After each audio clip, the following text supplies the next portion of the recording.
Johnny again. I think I see the muk I see tattoos cover up to get. See the yeke. Koi fish ne. Koi Japanese ki. Koi. Ado. I know like I say, Canada, Konjengbam Leikai, Canada, Kariba, Thabi, Kouna Thabi, I go. Tattoo studio ne wale se. Magi tattoo hana sketch man le. Aye क्यों आते रहे वैसे ना? ओ. Good. And Ming up the high road. Bungo Takhellambam address di. Kwakeithel Konjengbam Leikai Okay. Aur Bungo ki tattoo studios hai. Kya hum koi tattoo to wo kar pa studio hang ko hai kya? Aise han bade di Sinjamaida supermarket opposite na thakka dinle tattoo lai bane. Right. Ado 2015 ge March ma de hawo. Aduga after 2 years aduga home studio in hang kan. Okay. 5 years so. Okay. Aduh, I ingin si ye kedua isa. Kamai tu habis description apa apa hayong. Si tattoo je Japanese design ne. Japanese ki koi fish ki. Mak design je. Ado mo ye koi fish. Tapi yang alone ne. Si je. Si na cover up tahu, cover up tattoo. Okay. I macam sida. Sida lah si cover up tahu ke. Aduh, kalau kau ini tu mesti sang kedua ni ngasih yang mat tangkai ambil ga. एक तंग पिछले ना श्री होगा तो सी गौरम तो बोले ने तो कवर तो बोले ने बोलो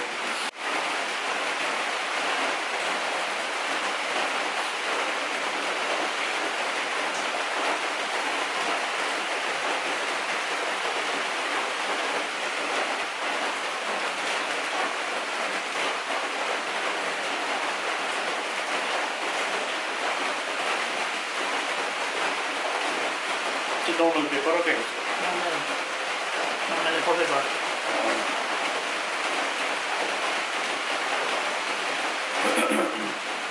carbon punya normal resin dulu kenapa dulu sekali kan normal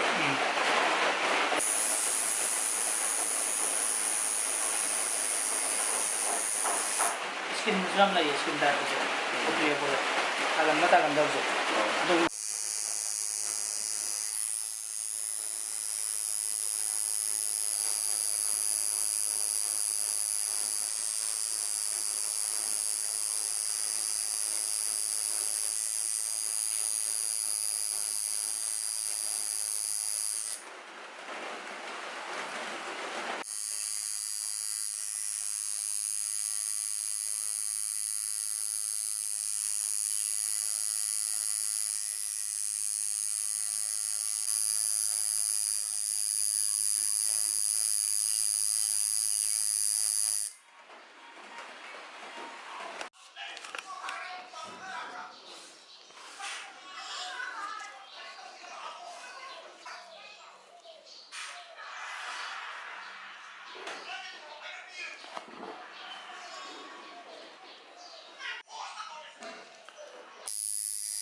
sharing करना तो भी अब tattoo से मैं नावरा ने हंगा का दी tattoo ये पुसे तुम नाई ना दे आई तो भी आते तुम नाई तो इतारा कसु खांग मंगम बगी अनाव तो ने अरे खुनिंग वाई और रगड़ी कितनी ना नाई को तो कसु हम करना नाव दी किसी वो दे अरे किसी प्राफुल ये लगा तो इसे तो नसी नमीनी ना चंग तो ने नसी क्या आम ने ये चीज़ से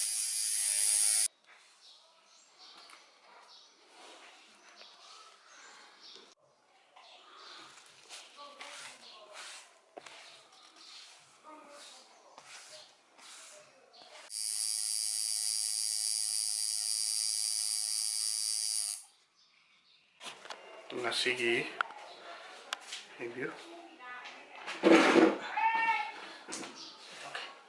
Pues ngasiga nini suwa mamangi ngarang ngota si yekre roziki onadi kangbi kangjeledu khagadi nari aduga ngasigi sina songi ahanga mayam se club yekadone amti yengena ki kilo piro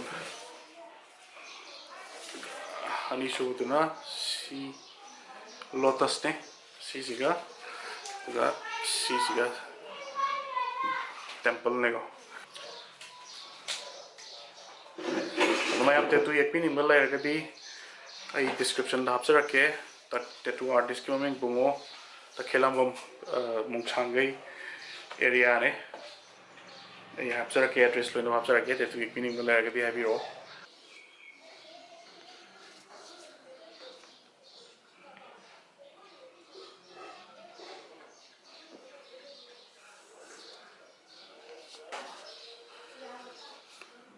siang yek sir Belum, iya putih belum naftu ini. oh nafsa lagi pak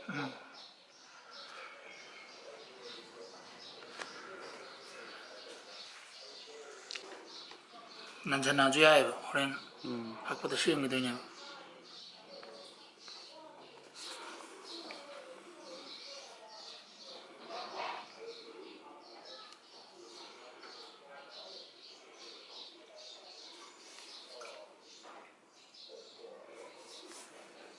mari dari lo ini meko Mari, puluh enak.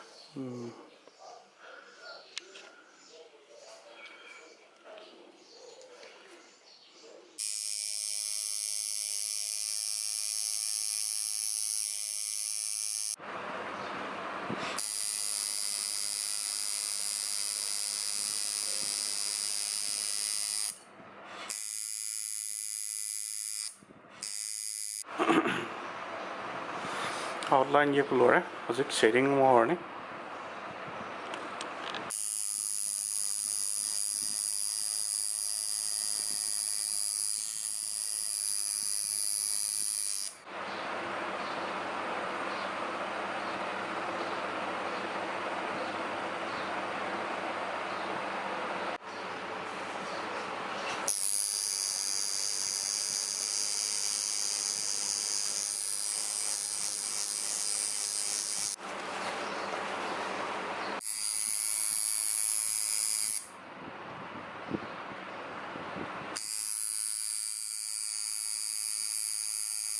Wali ya, ke wali si wali. oh mati wali ko thi lora ka mu ango bona highlight torga lore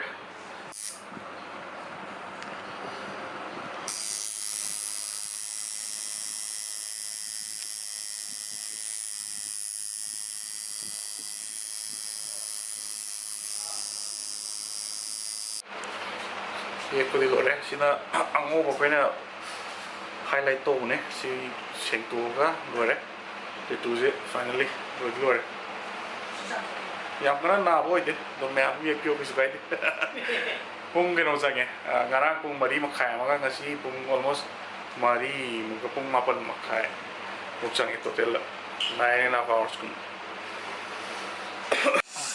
te lore te tu music pura lore lotus ne this is na koi Japanese ki mogi temple ne makhara te lotus amus le lei masam sa pe dorga sis na koi Japanese ki koi tattoo ne ngasai ye koi angu na highlight to do masak chi pra distinct na song thore je mayam recommend dog jari te tu pini wala ga diam professional na ye ye atuna lock use de do address to da ne Konjengbam Kouna Thabi. Leikai Kouna Thabi mungchangai yo de ne na tra Nanti, mau cari nih tuan le. mungchangai to ale ba Cina Kwakeithel jengbo. sini mayam adoi video sibu pambiragadi like to biro subscribe to biro adoi try da ngasi di lushin jarage thank you so much